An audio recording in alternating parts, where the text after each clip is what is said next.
समय बहुत बलवान होता है। वह शिखंडी से भीष्म को मात दिला सकता है, कर्ण के रथ को फंसा सकता है, द्रौपदी का चीर हरण करा सकता है। अगर किसी से डरना है तो वह है समय।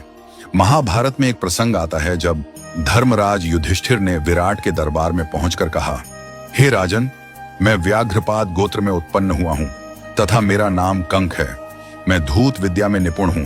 आपके पास आपकी सेवा करने की कामना लेकर उपस्थित हुआ हूं। जुआ यानी वह खेल जिसमें धर्मराज अपना सर्वस्व हार बैठे थे, कंक बनकर वही खेल वह राजा विराट को सिखाने लगे। जिस बाहुबली के लिए रसोइये दिन रात भोजन परोसते रहते थे, वह भीम बल्लभ का भेष धारण कर स्वयं रसोइया बन गया। नकुल और सहदेव पशुओं की देखरेख करने लगे।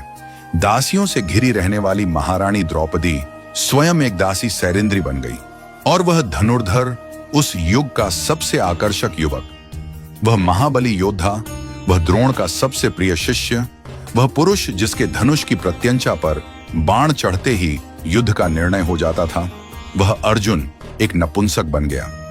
युधिष्ठिर राजा विराट का अपमान सहते रहे। पौरुष के प्रतीक अर्जुन एक नपुंसक सा व्यवहार करते रहे। नकुल और सहदेव पशुओं की देखरेख करते रहे। भीम रसोई में पकवान पकाते रहे और द्रौपदी एक दासी की तरह महारानी की सेवा करती रही। पांडवों के लिए वह अज्ञातवास नहीं था। अज्ञातवास का वह काल उनके लिए अपने परिवार के प्रति अपने समर्पण की पराकाष्ठा थी।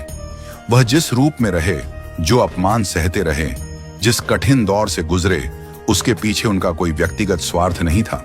अज्ञातवास का वह काल परिस्थितियों को देखते हुए परिस्थितियों के अनुरूप ढल जाने का काल था। आज भी इस धरती में अज्ञातवास जी रहे। न जाने कितने महायोद्धा दिखाई देते हैं।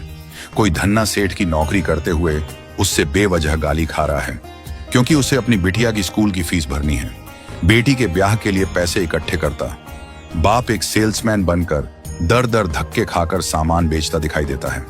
ऐसे असंख्य पुरुष निरंतर संघर्ष से हर दिन अपना सुख दुख छोड़कर अपने परिवार के अस्तित्व की लड़ाई लड़ रहे हैं।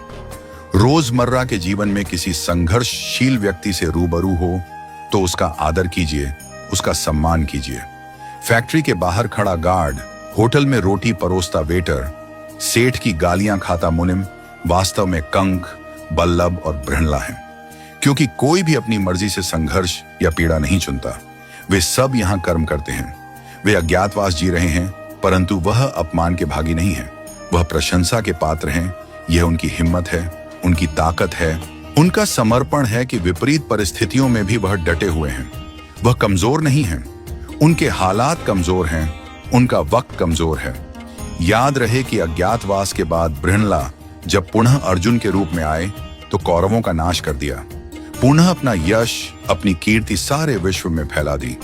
वक्त बदलते वक्त नहीं लगता, इसलिए जिसका वक्त खराब चल रहा हो उसका उपहास और अनादर न करें, उसका सम्मान करें, उसका साथ दें।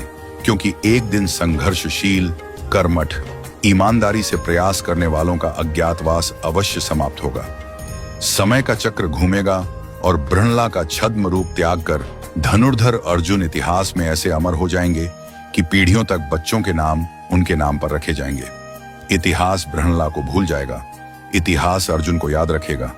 हर संघर्षशील, लग्नशील और कर्मठ व्यक्ति में बृहणला को मत देखिए, कंक को मत देखिए, बल्लभ को मत देखिए।